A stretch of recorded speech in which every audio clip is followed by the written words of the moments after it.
Let's mic आज का अखबार। नमस्कार, लेट्स माइक में आपका स्वागत है। आज का अखबार के साथ मैं राखी जैन। द न्यूयॉर्क टाइम्स में प्रकाशित लेख ब्रिटिश लोग कभी हमारी तरह ही बोलते थे। इसमें लेखक भाषा और उच्चारण के बदलते स्वभाव के जरिए एक दिलचस्प बात समझाने की कोशिश करता है। लेख कहता है, अगर हम अमेरिका के शुरुआती दिनों में समय यात्रा करके पहुंच जाएं, तो हमें सिर्फ बिजली, सड़कें या आधुनिक सुविधाओं की कमी ही नहीं चौंकाएगी, बल्कि लोगों का बोलने का तरीका भी हैरान कर देगा। आम धारणा यह है कि अमेरिकी अंग्रेजी ब्रिटिश अंग्रेजी से अलग होकर विकसित हुई, लेकिन लेखक बताता है कि वास्तव में 18वीं और 19वीं सदी की शुरुआत एक ब्रिटेन और अमेरिका के लोगों के उच्चारण में बहुत कम अंतर था। आज जिस ब्रिटिश उच्चारण को हम पहचानते हैं वो बाद में विकसित हुआ, जबकि अमेरिकी अंग्रेजी ने कई पुराने स्वरूपों को काफी हद तक संभाल कर रखा। लेख आगे बताता है कि भाषा कभी स्थिर नहीं रहती। शब्दों के अर्थ बदलते हैं, उच्चारण बदलते हैं और बोलने का तरीका भी समय के साथ नया रूप लेता है। उदाहरण के तौर पर दक्षिणी अमेरिका का मशहूर ड्रॉल यानी खिंचाव वाला लहजा भी हमेशा से नहीं था, बल्कि गृह युद्ध के बाद ज्यादा स्पष्ट रूप से दिखाई देने लगा। इसी तरह कई शब्दों के अर्थ भी समय के साथ पूरी तरह बदल गए। जो शब्द कभी एक अर्थ में इस्तेमाल होते थे, आज उनका मतलब कुछ और हो चुका है। लेखक का कहना है कि भाषा बादलों की तरह है, लगातार चलती, बदलती और नए आकार लेती रहती है। अगर भाषा बदलना बंद कर दे तो वही अस्वाभाविक बात होगी। लेख का बड़ा संदेश ये है कि जिस तरह अतीत की भाषा बदली, उसी तरह भविष्य की भाषा भी बदलेगी। आज युवाओं द्वारा इस्तेमाल किए जा रहे कई शब्द और अर्थ आने वाले दशकों में मुख्य धारा का हिस्सा बन सकते हैं। एस्थेटिक, नॉन प्लस्ड या स्वाइप जैसे शब्दों के अर्थ बदलने की प्रक्रिया पहले से चल रही है।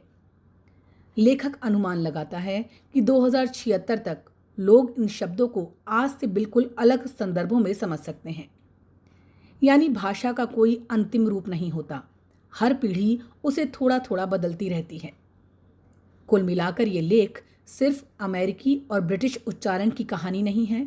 इसके जरिए लेखक ये समझाना चाहता है कि भाषा एक जीवित चीज़ है जो समाज, संस्कृति और तकनीक के साथ लगातार बदलती रहती है।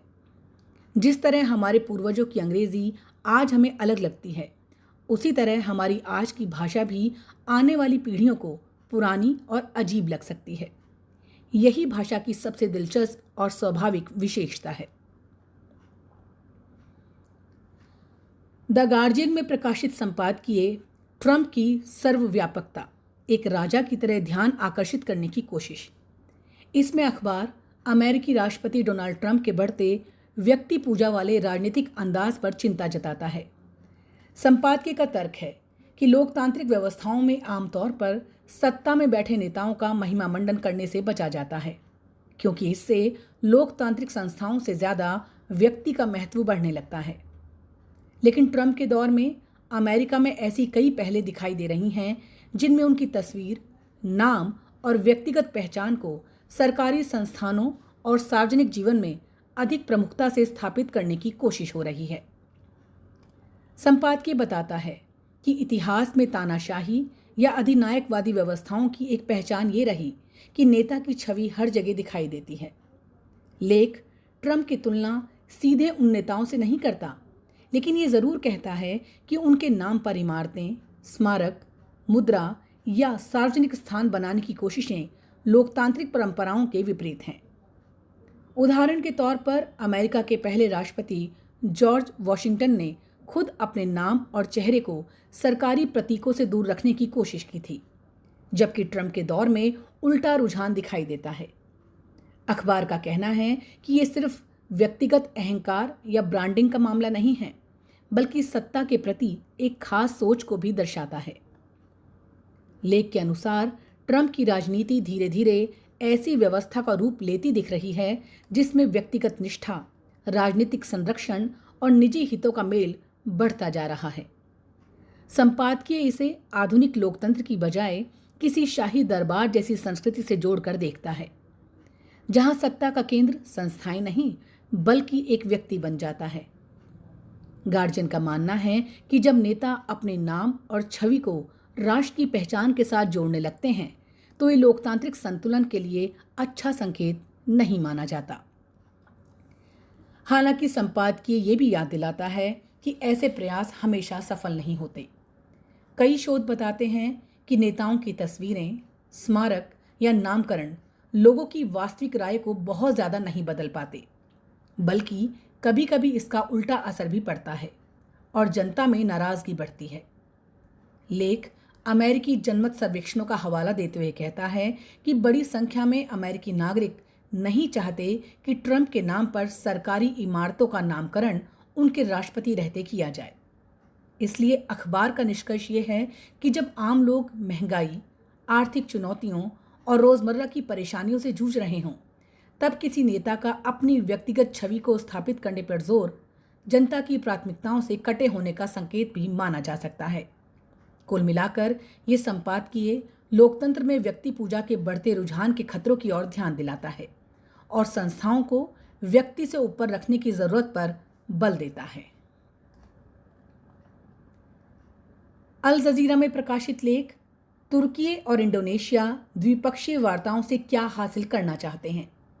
इसमें दोनों देशों के बीच तेजी से मजबूत होते रिश्तों और उसके रणनीतिक महत्व को समझाने की कोशिश की गई है। लेख बताता है कि तुर्की के विदेश मंत्री हाकान फिदान की जकार्ता यात्रा केवल एक औपचारिक कूटनीतिक दौरा नहीं थी, बल्कि इसका उद्देश्य रक्षा, ऊर्जा, कृत्रिम बुद्धिमत्ता, परिवहन और हलाल उद्योग जैसे क्षेत्रों में सहयोग को नई ऊंचाई तक पहुंचाना था। दोनों देशों ने पिछले वर्ष अपने द्विपक्षीय व्यापार को 10 अरब डॉलर तक ले जाने का लक्ष्य तय किया था और अब उसी दिशा में ठोस कदम बढ़ाए जा रहे हैं। लेख के अनुसार तुर्की और इंडोनेशिया दोनों ही खुद को उभरती हुई मिडिल पावर यानी ऐसी ताकतों के रूप में देखते हैं जो अमेरिका, चीन या किसी बड़े शक्ति गुट पर पूरी तरह निर्भर नहीं रहना चाहती। दोनों देश अपनी विदेश नीति में रणनीतिक स्वायत्तता और बहुध्रुवीय विश्व व्यवस्था की बात करते हैं। यही वजह है कि आर्थिक सहयोग के साथ साथ रक्षा उत्पादन, ड्रोन तकनीक, बख्तरबंद वाहनों के निर्माण और ऊर्जा परियोजनाओं में भी साझेदारी बढ़ाई जा रही है। इंडोनेशिया को बुनियादी ढांचे और निवेश की जरूरत है, जबकि तुर्की अपनी रक्षा और निर्माण क्षमताओं का वैश्विक विस्तार करना चाहता है। ऐसे में दोनों की जरूरतें एक दूसरे को पूरक बनाती हैं। लेख ये भी रेखांकित करता है कि दोनों देशों के बीच केवल व्यापारिक हित ही नहीं, बल्कि वैचारिक और राजनीतिक समानताएं भी हैं। दोनों मुस्लिम बहुल देश हैं, दोनों महत्वपूर्ण भौगोलिक क्षेत्रों में स्थित हैं और दोनों वैश्विक दक्षिण यानी ग्लोबल साउथ की आवाज़ को मजबूत करने की बात करते हैं। खासकर फिलिस्तीन और गाजा के मुद्दे पर दोनों देशों की सोच काफ़ी हद तक एक जैसी रही है। संयुक्त राष्ट्र और इस्लामिक सहयोग संगठन जैसे मंचों पर दोनों ने युद्ध विराम, मानवीय सहायता और फिलिस्तीनी राज्य की मांग का समर्थन किया है। कुल मिलाकर ये लेख बताना चाहता है कि तुर्की और इंडोनेशिया के रिश्ते अब केवल मित्रतापूर्ण कूटनीतिक संबंधों तक सीमित नहीं हैं, बल्कि वो एक व्यापक रणनीतिक साझेदारी का रूप ले रहे हैं। दोनों देश आर्थिक, तकनीकी और राजनीतिक सहयोग के जरिए वैश्विक मंचों पर अपनी भूमिका मजबूत करना चाहते हैं। लेख का संकेत है, यदि ये साझेदारी अपने घोषित लक्ष्यों तक पहुंचती है तो इससे न केवल दोनों देशों का प्रभाव बढ़ेगा, बल्कि वैश्विक दक्षिण की राजनीति में भी उनकी आवाज़ और मजबूत हो सकती है। आज का अखबार में फिलहाल इतना ही। जुड़े रहिए लेट्स माइक के साथ। नमस्कार। Marketing strategies, corporate stories, brand building ideas, marketing case studies और इनोवेशन एक अलग पर्सपेक्टिव से जो आपने कभी नहीं सुना होगा। Let's mic more than radio लेकर आ रहे हैं एक ऐसा ही unique show for all marketing aspirants, professionals, startups and entrepreneurs every Saturday at 11 a.m. The Marketing Show with Dr. Shekhar Trivedi, streaming exclusively on Let's Mic app and YouTube channel. इसे radio पे सुनने के लिए download करें Let's Mic app और visit www.letsmic.com. Let's Mic अब खबरें radio app पे। ये है मोर देन रेडियो।